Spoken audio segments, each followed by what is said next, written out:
नमस्कार, मैं सुनील आप सभी का एजुकेशन प्रवाह यूट्यूब चैनल पर हार्दिक स्वागत करता हूं। आज मैं फिर से उपस्थित हूं आपकी कक्षा में, जिसमें कि अध्यापक शिक्षा राष्ट्रीय पाठ्यचर्या की रूपरेखा 2009, जिसको कि हम NCFTE भी कहते हैं, अर्थात national curriculum framework for teacher education 2009। हम हमेशा से जब भी कोई भी विषयों को पढ़ते हैं, तथ्यों को पढ़ते हैं, अंशों को पढ़ते हैं, तो सबसे पहले हम उसके कारण को, उसकी आवश्यकता को जान लेते हैं कि उसकी आवश्यकता क्या थी, उसके कारण क्या थे बनने के, और फिर उसके तमाम चीज़ों को हम लोग पढ़ते हैं। तो उसी कड़ी में हम इसको देखेंगे कि अध्यापक शिक्षा जो राष्ट्रीय पाठ्यचर्या की रूपरेखा जो बनी, उसके पीछे कारण क्या थे। तो हम जानेंगे कि आप देखेंगे कि अनिवार्य तथा निःशुल्क बाल शिक्षा अधिकार अधिनियम, ये आपका अनिवार्य तथा निःशुल्क बाल शिक्षा अधिकार अधिनियम बना था। आप सभी लोग जानते होंगे, जब ये निःशुल्क शिक्षा सीधे इतना समझिए, बाल शिक्षा अधिकार अधिनियम जब बना तो उसमें बहुत सारे प्रारूपों को लाया गया, बहुत सारी चीज़ों को लाया गया, बहुत सारी नए तथ्यों को इसमें समाहित किया गया कि अब बालक इतने ही रेशियो में होने चाहिए एक क्लास में, बालक को गुणवत्तापूर्ण शिक्षा देनी चाहिए, बालक को किस प्रकार से शिक्षा देनी चाहिए। ये सब सारी चीज़ों जब भी मान लीजिए कि जब बालक होगा और जैसे बालक होंगे उसी प्रकार के तो शिक्षक का कानून भी लागू होगा। तो जब बाल कानून जब लागू हो गया तो शिक्षक कानून का लागू होना तो अनिवार्य ही है भैया। तो इसी कड़ी में चूंकि इसमें कहा गया कि आप 30 से ज़्यादा आप एक कक्षा में बच्चों को नहीं रख सकते हैं।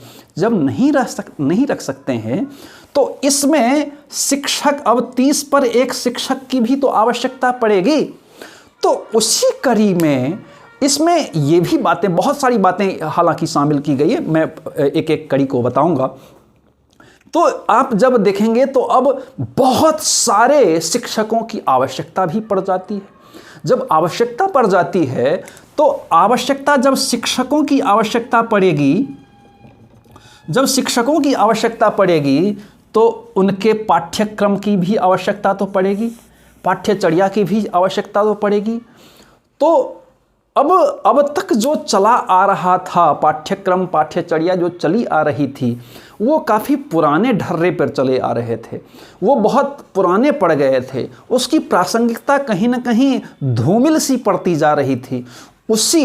तो कभी भी जब आप कहीं भी जाते हैं और कहीं भी आप गए, बाइक से एकदम से बहुत तेज़ बाइक चला के गए और गर्मी का मान लीजिए कि महीना है, काफ़ी धूल आपके ऊपर पड़ा, आप क्या करते हैं? धूल को आप या तो नहा लेते हैं और नहाने के बाद भी क्या करते हैं, जो भी आपने कपड़े पहने हैं उसको साफ कर देते हैं, नहीं करते हैं? उसी प्रकार से इस पर भी आप कहेंगे कि ये जो शिक्षकों की पाठ्यचर्या या उसकी जो रूपरेखा या उसी के पाठ्यक्रम थे, उस पर भी एक प्रकार से धूल चढ़ गए थे। जब धूल चढ़ गए थे तो उसको या तो क्लीन करना ज़रूरी था, उसको झाड़ना ज़रूरी था, या उसको पूरी तरीके से साफ़ करना ज़रूरी था। इसी धूल को झाड़ने के लिए, उसी को साफ़ करने के लिए इस अध्यापक शिक्षा राष्ट्रीय पाठ्यचर्या की रूपरेखा 2009, जिसको कि हम NCFTE कहते हैं, उसकी आवश्यकता पड़ती है। अब जब इसकी आवश्यकता पड़ती है तो जैसे मैंने बताया कि इसमें बालकों के लिए बहुत सारी चीज़ों को बताया गया कि कितने बालक बैठेंगे। फिर इसमें गुणवत्ता को बहुत महत्व दिया गया।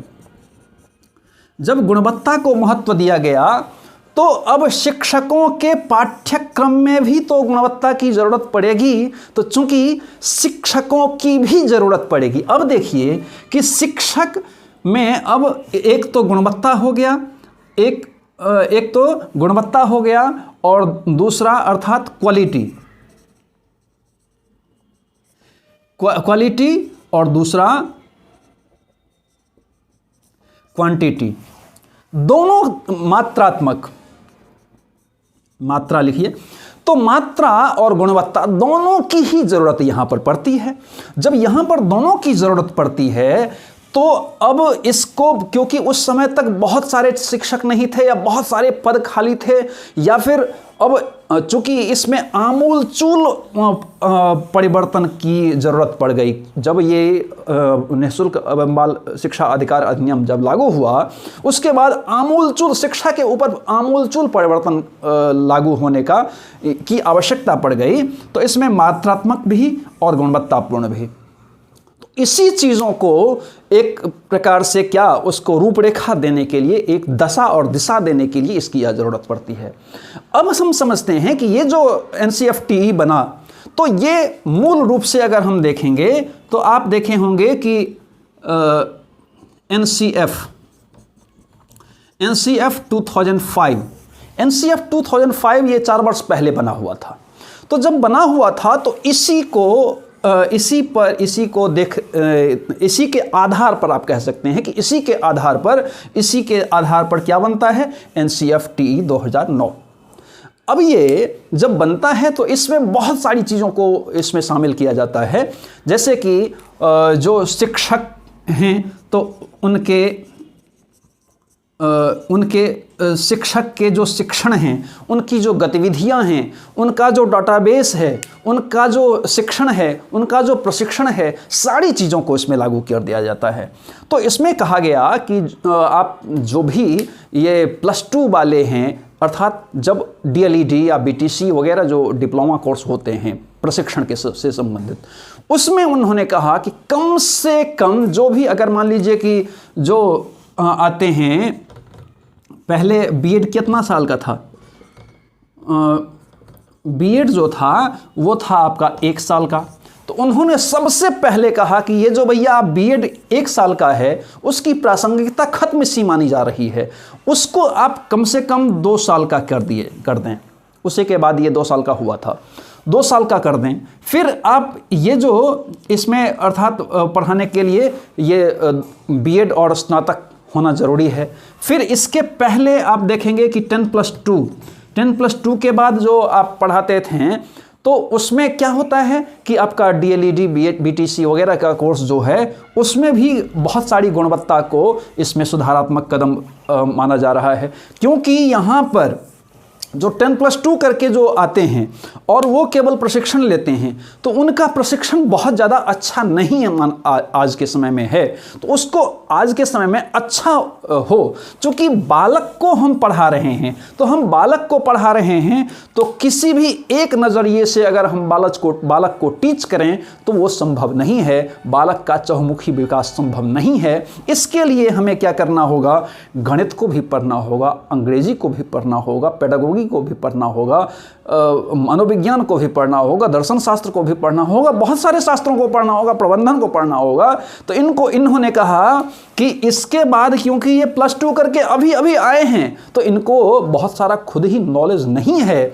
तो जब इनके प्रशिक्षण की बात होगी तो इसमें वो सारे विषयों को इंक्लूड कर दिया जाए, जिससे कि इनमें गुणवत्ता आए। और जब प्रशिक्षण में गुणवत्ता आएंगे तो निश्चित तौर पर वो बालक को गुणवत्तापूर्ण शिक्षा देने में समर्थ हो जाएंगे।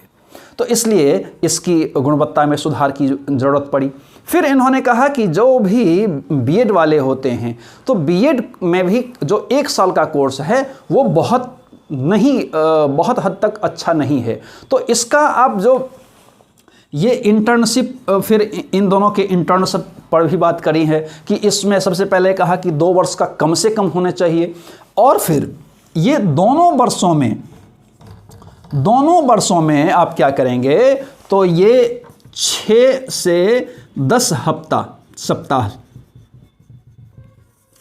6 सप्ताह से लेकर के 10 सप्ताह तक का अंतः प्रशिक्षण, अर्थात जिसको कि हम क्या कहते हैं, जो क्लास टीचिंग करने जाते हैं, तो वो करना, इंटर्नशिप करना बेहद ज़रूरी है। कम से कम प्रत्येक दोनों वर्षों में 6 से 10 सप्ताह का प्रशिक्षण अत्यंत ज़रूरी है। जब हम वो करते हैं उसके बाद ही हमें टीचिंग का नॉलेज आता है। फिर इन्होंने कहा कि इसमें केवल हम ये कुछ चीज़ों को समाहित नहीं करेंगे, जैसे कि अगर हमें गुणवत्ता देनी है तो वही शिक्षक होते हैं जो कि कभी प्रधानाचार्य का भी काम करते हैं, कभी प्रबंधन का भी काम करते हैं, कभी बच्चों को के हिसाब से उसको क्या करते हैं तो दिशा निर्देश भी देते हैं, तो सारे काम करते हैं। तो इसी के कारण इसमें गणित का भी समावेश हो, इसमें अंग्रेजी का भी समावेश हो, हिंदी का भी समावेश हो, मनोविज्ञान का भी समावेश हो, दर्शन का भी समावेश हो, टेक्निकल चीज़ों का भी समावेश हो। इन सारे पक्षों को इसमें जोड़ा जाए और सारे पक्षों को जोड़ करके फिर कक्षा प्रबंधन को भी अर्थात विद्यालय प्रबंधन को भी इसमें सम्मिलित किया जाए। तो ये सारे पक्षों को इसमें सन्निहित किए जाएं, तभी मिल करके फिर इसमें जो कहा गया कि जो भी शिक्षक, अब शिक्षक शिक्षा में जो जाते हैं तो इसमें स्कूली शिक्षा से लेकर शिक्षक शिक्षा तक को भी जोड़ा गया। तो न केवल इसमें शिक्षक शिक्षा बल्कि स्कूली शिक्षा को भी जोड़ा गया, जो मैंने अभी बताया।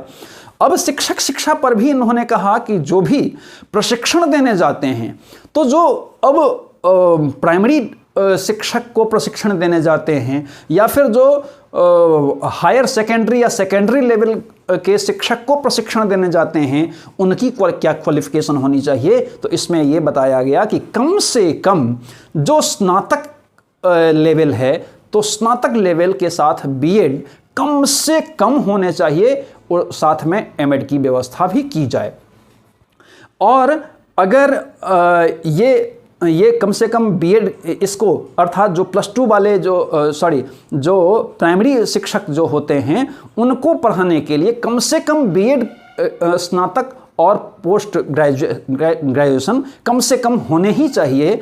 और साथ में जो बीएड करवा रहे हैं अर्थात जो उच्च शिक्षा में जा रहे हैं या फिर जो आपका सेकेंडरी या हायर सेकेंडरी वाले शिक्षक को पढ़ाने जा रहे हैं, उनके पास कम से कम न्यूनतम एमएड की डिग्री अवश्य ही होनी चाहिए।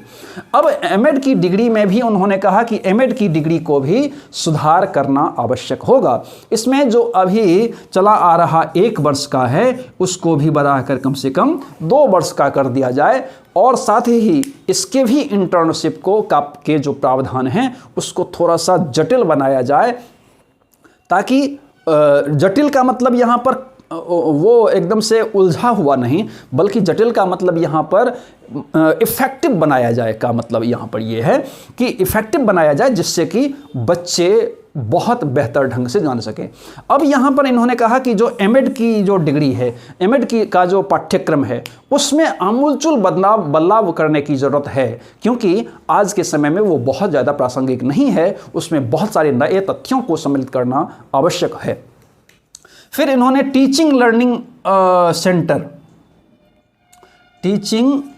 सेंटर इन्होंने कहा कि जितने भी विश्वविद्यालय हैं उस सारे विश्वविद्यालय में एक विभाग ऐसा होना चाहिए जहां पर कि टीचिंग लर्निंग सेंटर खोले ही जाएं। साथ ही जितने भी प्रशिक्षण विद्यालय महाविद्यालय हैं वहाँ पर टीचर लर्निंग सेंटर अवश्य ही स्थापित किए जाएं, जिससे कि वहाँ पर सारे चीज़ों का कलेक्शन बेहद खूबसूरत ढंग से किए जाएं। फिर इसके अलावा इन्होंने, जैसे कि मैंने बताया कि गुणवत्ता फिर मात्रात्मक, तो इन्होंने कहा कि अब शिक्षक की बहुत ज़्यादा ज़रूरत होगी।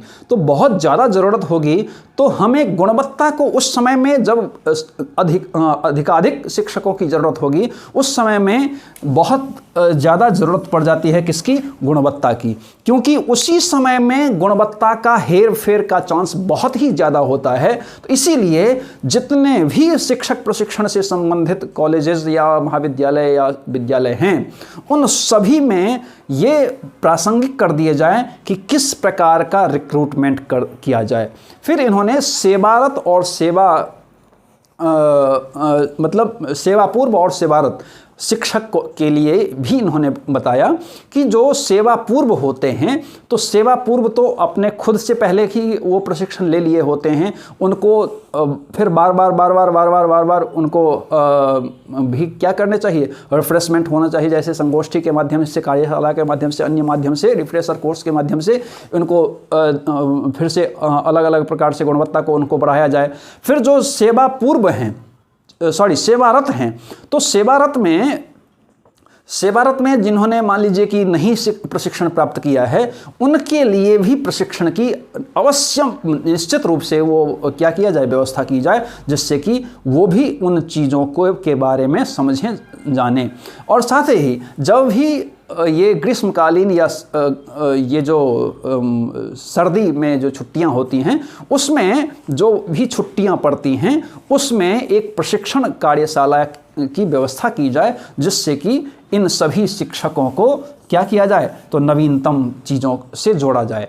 तो इसमें टेक्निकल चीज़ों को बहुत फिर ऑनलाइन चीज़ों से उन्होंने बताया कि ऑनलाइन कोर्स भी कराए जाने की व्यवस्था इसमें की जाए, जिससे कि जो भी मतलब अभी शिक्षक पदस्थापित भी हैं, वो ऑनलाइन के माध्यम से उन चीज़ों को जाने, तो उनको ज़्यादा कहीं पर जाना भी नहीं पड़ेगा, छुट्टी भी नहीं लेनी पड़ेगी, और उनको उस चीज़ें आ भी जाएंगी। तो ये वस्तुस्थिति इस प्रकार से थी कि ये जो रूपरेखा बनाई गई, ये अत्यंत प्रासंगिक आज के समय में और आज तक का नवीनतम दस्तावेज़ के रूप में खास करके अध्यापक शिक्षा के लिए था। और इसका संपूर्ण रूप से जो कौन था, तो इसका जो प्रस्तावक था वो कौन था, तो